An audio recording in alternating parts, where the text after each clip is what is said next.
ನಮಸ್ಕಾರ ಗೆಳೆಯರೇ. ಲೋಕಭವನ ಇಂದು ಚಾರಿತ್ರಿಕ ವಿದ್ಯಮಾನಕ್ಕೆ ಕಾರಣವಾಯಿತು.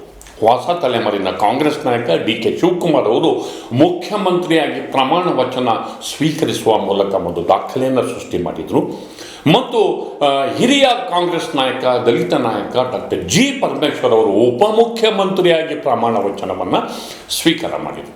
ಇದರ ಜೊತೆಗೆ 13 ಮಂದಿ ಹಿರಿಯ ಸಚಿವರು, ಅದರಲ್ಲಿ ಯತೀಂದ್ರ ಸಿದ್ದರಾಮಯ್ಯ ಒಬ್ಬರನ್ನು ಹೊರತುಪಡಿಸಿದೆ ಬಹುತೇಕ ಸಿದ್ದರಾಮಯ್ಯ ಸಂಪುಟದ ಹಿರಿಯ ಸಚಿವರು ಪ್ರಮಾಣ ವಚನ ಸ್ವೀಕಾರ ಮಾಡುವುದರ ಮೂಲಕ ಒಂದು ಸಂದೇಶವನ್ನು ರವಾನೆ ಮಾಡುವ ಯತ್ನವನ್ನು ಡಿ.ಕೆ. ಶಿವಕುಮಾರ್ ಅವರು ಪ್ರಯತ್ನ ಪಟ್ಟರು. ಹಾಗಾದರೆ ಈ ಸಡಗರ ಸಂಭ್ರಮದ ವಾತಾವರಣದ ಮೂಲಕ ಡಿ.ಕೆ. ಶಿವಕುಮಾರ್ ಯಾವ ಸಂದೇಶವನ್ನು ರವಾನೆ ಮಾಡೋದಕ್ಕೆ ಪ್ರಯತ್ನ ಪಟ್ಟರು, ಏನೆಲ್ಲ ಹೊಸ ತಿರುವುಗಳೊಂದಿಗೆ ಕರ್ನಾಟಕ ರಾಜ್ಯ ರಾಜಕಾರಣ ಒಂದು ಹೊಸ ಹುಟ್ಟನ್ನು ಹೇಗೆ ಪಡೀತು ಅನ್ನೋದ್ರ ಬಗ್ಗೆ ಇಂದಿನ ಮಾತು ಮಂಥನ. ಸ್ನೇಹಿತರೆ, ಡಿ.ಕೆ. ಶಿವಕುಮಾರ್ ಎಂಬ ಹೆಸರಿನಾದ ನಾನು ಕರ್ನಾಟಕ ರಾಜ್ಯದ ಮುಖ್ಯಮಂತ್ರಿಯಾಗಿ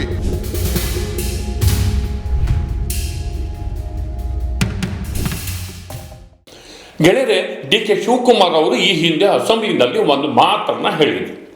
ಅವರು ಕಾಲಿಗೆ ಬಾಗಿಲನ್ನು ಕಾಲಿಂದ ಒದ್ದು ಅಧಿಕಾರ ಪಡ್ಕೊಂಡೆ ಎನ್ನುವ ಮಾತು, ಅದು ಅವರ ರೋಷ, ಹಠವನ್ನು ಬಿಂಬಿಸ್ತು ಅನ್ನೋದನ್ನು ಪ್ರತಿಪಾದಿಸೋದಕ್ಕೆ ಆ ಮಾತನ್ನು ಹೇಳಿದರು. ಆದರೆ ಕಾಲಚಕ್ರ ಹೇಗೆ ತಿರುಗುತ್ತೆ ಅಂತಂದರೆ, ಬದಲಾದ ರಾಜಕೀಯ ಪರಿಸ್ಥಿತಿಯಲ್ಲಿ ಅಪ್ರತಿಮ ತಾಳ್ಮೆಯನ್ನು ತೋರಿ ತಮ್ಮ ನಡವಳಿಕೆಯನ್ನೇ ಬದಲಾಯಿಸಿ ಸಿದ್ದರಾಮಯ್ಯ ಅವರ ಕಾಲಿಗೆ ಬಿದ್ದು ಅಧಿಕಾರವನ್ನು, ಮುಖ್ಯಮಂತ್ರಿ ಹುದ್ದೆಯನ್ನು ಅವರು ಪಡ್ಕೊಂಡು ಅಂದು ಕಾಲಲ್ಲಿ ಒದ್ದು ಇಂದು ಕಾಲಿಗೆ ಬಿದ್ದು. ಅಂದರೆ ರಾಜಕಾರಣ ಹೇಗೆ ಬದಲಾಗುತ್ತೆ ಅನ್ನೋದಕ್ಕೆ ಲೋಕಭವನದ ಇಂದಿನ ಡೆವಲಪ್ಮೆಂಟ್ ಸಾಕ್ಷ್ಯ. ಸಿಲ್ಕು ಜುಬ್ಬವನ್ನು ತೊಟ್ಟು, ಒಂದು ಸಿಲ್ಕಿನ ಶಲ್ಯವನ್ನು ತೊಟ್ಟು ಸಂಭ್ರಮದಿಂದ ಅವರು ಆ ಲೋಕಭವನದ ಗಾಜಿನ ಮನೆಗೆ ಬಂದಾಗ ಅವರ ಮುಖದಲ್ಲಿ ಕಾಂತಿ ಹೊಮ್ತಾ ಇತ್ತು. ತಮ್ಮ ಎಂದಿನ ಒತ್ತಡದ ಶೈಲಿಯನ್ನು ಬಿಟ್ಟು ಸಂತೋಷದಿಂದ ಹಸನ್ಮುಖರಾಗಿ ಎಲ್ಲರನ್ನೂ ಮಾತಾಡಿಸ್ತಾ ಇದ್ರು. ಉದ್ದಕ್ಕೂ ಎಲ್ಲ ಚೇರ್ಗಳ ಹತ್ರ ಹೋಗಿ ಎಲ್ಲರನ್ನೂ ಮಾತಾಡಿಸಿ ಅವರ ಅಭಿನಂದನೆಗಳನ್ನು ಸ್ವೀಕರಿಸಿ ಗೊತ್ತಿದ್ದವರಿಗೆ ಹತ್ತಿರ ನಿಂತು ಮಾತಾಡ್ತಾ ಇದ್ರು. ಇವೆಲ್ಲಕ್ಕಿಂತ ಹೆಚ್ಚಾಗಿ ಸ್ವಾಮೀಜಿಗಳು, ಮೌಲ್ವಿಗಳು ಮತ್ತು ಚರ್ಚ್ ಪಾದ್ರಿಗಳ ದೊಡ್ಡ ದಂಡೇ ಬಂದಿತ್ತು. ವಿಶೇಷವಾಗಿ ಅವರಿಗೋಸ್ಕರ ವ್ಯವಸ್ಥೆಯನ್ನು ಮಾಡಲಾಗಿತ್ತು. ಆ ಶ್ರೀಗಳ ಹತ್ರ ಎಲ್ಲ ಹೋಗಿ ಅವರ ಜೊತೆ ಕೈ ಹಿಡಿದು ಮಾತಾಡಿಸಿ ಅವರ ಆಶೀರ್ವಾದವನ್ನು ಪಡೆದು ಅವರ ಸಹಕಾರವನ್ನು ಕೋರಿ ಅವರ ಇಡೀ ವರ್ತನೆ ಒಂದು ರೀತಿಯಲ್ಲಿ ಎಲ್ಲರ ಮೆಚ್ಚುಗೆಗೆ ಪಾತ್ರ ಆಯಿತು. ಅವರ ಹಸನ್ಮುಖತೆ, ಅವರ ಸೌಜನ್ಯ, ವಿನಮ್ರತೆ ಎಲ್ಲರ ಪ್ರೀತಿಗೂ ಪಾತ್ರ ಆಯಿತು. ಜೊತೆಗೆ ಈ ವರ್ತನೆಯೇ ಅವರ ನಿಜವಾದ ನಡವಳಿಕೆ ಆಗಿರಲಿ ಅನ್ನೋದನ್ನೂ ಕೂಡ ಜನ ಅಲ್ಲಿ ಹಾರೈಸಿದ್ದು ಮತ್ತೊಂದು ವಿಶೇಷ. ಇಂಥ ಸಂಭ್ರಮದ ವಾತಾವರಣಕ್ಕೆ ಖುದ್ದು ರಾಹುಲ್ ಗಾಂಧಿ ಸಾಕ್ಷಿಯಾದರು, ಮಲ್ಲಿಕಾರ್ಜುನ ಖರ್ಗೆ ಸಾಕ್ಷಿಯಾದರು, ಎಐಸಿಸಿ ಪ್ರಧಾನ ಕಾರ್ಯದರ್ಶಿ ವೇಣುಗೋಪಾಲ್ ಸುರ್ಜೇವಾಲಾ ಸಾಕ್ಷಿಯಾದರು. ಅಂದರೆ ರಾಹುಲ್ ಗಾಂಧಿ ಅಂಥವರೂ ಕೂಡ ಈ ಕಾರ್ಯಕ್ರಮಕ್ಕೆ ಧಾವಿಸಿ ಬರುವ ಮೂಲಕ ಮತ್ತು ದಕ್ಷಿಣ ರಾಜ್ಯಗಳ ಮುಖ್ಯಮಂತ್ರಿಗಳು ಈ ಕಾರ್ಯಕ್ರಮಕ್ಕೆ ಬರುವ ಮೂಲಕ ಒಂದು ರೀತಿಯಲ್ಲಿ ಕರ್ನಾಟಕದ ಈ ವಿದ್ಯಮಾನ ಸಿಗ್ನಿಫಿಕೆಂಟ್, ಅತ್ಯಂತ ಮುಖ್ಯವಾದದ್ದು ಎನ್ನುವ ಸಂದೇಶ ರವಾನೆ ಮಾಡುವ ಯತ್ನ ಇಲ್ಲಿ ನಡೀತು. ಒಂದು ಚಲನಚಿತ್ರ ತಾರೆಯರು ಎಲ್ಲರೂ ಕೂಡ ಬಂದರು. ಅಂದರೆ ಒಳಗಡೆ ಇಂಥದ್ದೊಂದು ಸಂಭ್ರಮ ನಡೀತಿರ್ಬೇಕಾದ್ರೆ ರಾಜಭವನದ ಮುಂದೆ ಅವರ ಬೆಂಬಲಿಗರು ಕುಣಿದು ಕುಪ್ಪಳಿಸಿದರು. ಅಲ್ಲಿ ಸಾಂಸ್ಕೃತಿಕ ತಂಡಗಳ ಕುಣಿತ ಒಂದು ರೀತಿಯಲ್ಲಿ ಇಡೀ ಕಾರ್ಯಕ್ರಮಕ್ಕೆ ಹೊಸ ರಂಗನ್ನು ತಂದು ಕೊಟ್ಟಿತು, ಒಂದು ಹೊಸ ಮೆರಗನ್ನು ತಂದು ಕೊಟ್ಟಿತು. ಅಭಿಮಾನಿಗಳು ನರ್ತಿಸುತ್ತಿದ್ದ ದೃಶ್ಯ ಮೋಹಕವಾಗಿತ್ತು. ಇದು ಒಂದು ಚಿತ್ರಣ. ಇಂತಹ ಒಂದು ಚಿತ್ರಣದ ಮಧ್ಯೆ ಡಿ.ಕೆ. ಶಿವಕುಮಾರ್ ಅವರು ನೊಳವಿನಕೆರೆ ಅಜ್ಜಯ್ಯ ಅವರ ಹೆಸರಲ್ಲಿ ಅವರು ಪ್ರಮಾಣ ವಚನವನ್ನು ಸ್ವೀಕರಿಸಿದ್ರು. ಅದರ ಚಿತ್ರಣವನ್ನು ನೋಡೋಣ.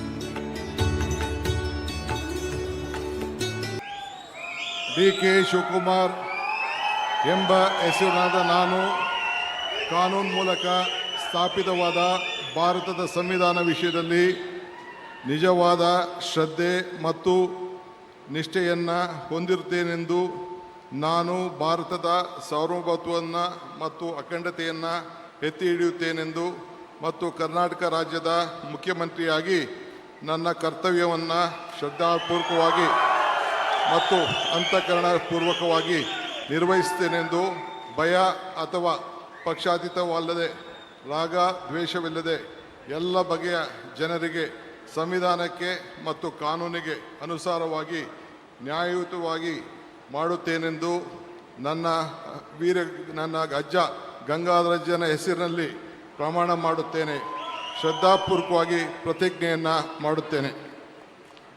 ಪ್ರಮಾಣ ವಚನ ಸ್ವೀಕರಿಸಿ ರಾಜಭವನದ ಆ ಪುಸ್ತಕದ ದಾಖಲೆಗೆ ಸಹಿ ಹಾಕುತ್ತಿದ್ದಂತೆ ಅವರ ಮುಖದಲ್ಲಿ ಕಾಂತಿ ಮಿನುತ್ತು. ಅವರು ಕಡೆಗೂ ಒಂದು ಯುದ್ಧವನ್ನು ಗೆದ್ದ ಸಂಭ್ರಮದಲ್ಲಿ ಬೀಗುತ್ತಿದ್ದ ರೀತಿ ಅವರ ಮುಖದಲ್ಲಿ ಎಕ್ಸ್ಪ್ರೆಸ್ ಆಗ್ತಾ ಇತ್ತು. ಇದಾದ ನಂತರ DCM ಆಗಿ ಡಾಕ್ಟರ್ G. ಪರಮೇಶ್ವರ್ ಅಂಬೇಡ್ಕರ್ ಹೆಸರಲ್ಲಿ ಪ್ರಮಾಣ ವಚನ ಸ್ವೀಕರಿಸಿದ್ದು ಮತ್ತೊಂದು ವಿಶೇಷ. Doctor G. ಪರಮೇಶ್ವರ ಎಂಬ ಹೆಸರಿನ ನಾನು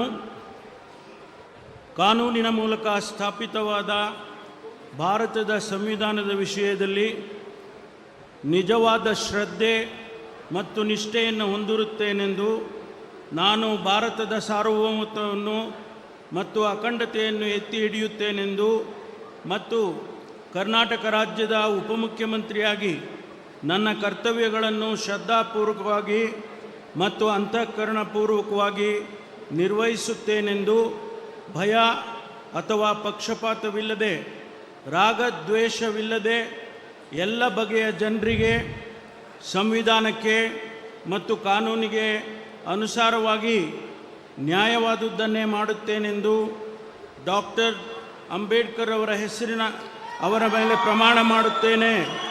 ಶ್ರದ್ಧಾಪೂರ್ವಕವಾಗಿ ಪ್ರತಿಜ್ಞೆ ಮಾಡುತ್ತೇನೆ. ಇನ್ನು ನಿರೀಕ್ಷೆಯಂತೆ ಮುನಿಯಪ್ಪ, ಹಾಗೆಯೇ Satish Jarkiholi, MB Patil, KJ George, Ramalinga Reddy, ಹೀಗೆ ಕೃಷ್ಣ ಬೈರೇಗೌಡ, ಹೀಗೆ 13 ಮಂದಿ ಸಚಿವರು, ನಿಮಗೆ ಆಲ್ರೆಡಿ ಗೊತ್ತಿರುತ್ತೆ, 13 ಮಂದಿ ಸಚಿವರು, UT ಖಾದರ್ ಅವರು, ಶರಣ್ ಪ್ರಕಾಶ್ ಪಾಟೀಲ್ ಅವರು, ಪ್ರಿಯಾಂಕ್ ಖರ್ಗೆ ಅವರು, ಹೀಗೆ 13 ಮಂದಿ ಸಚಿವರು ಪ್ರಮಾಣ ವಚನವನ್ನು ಸ್ವೀಕರಿಸಿದರು.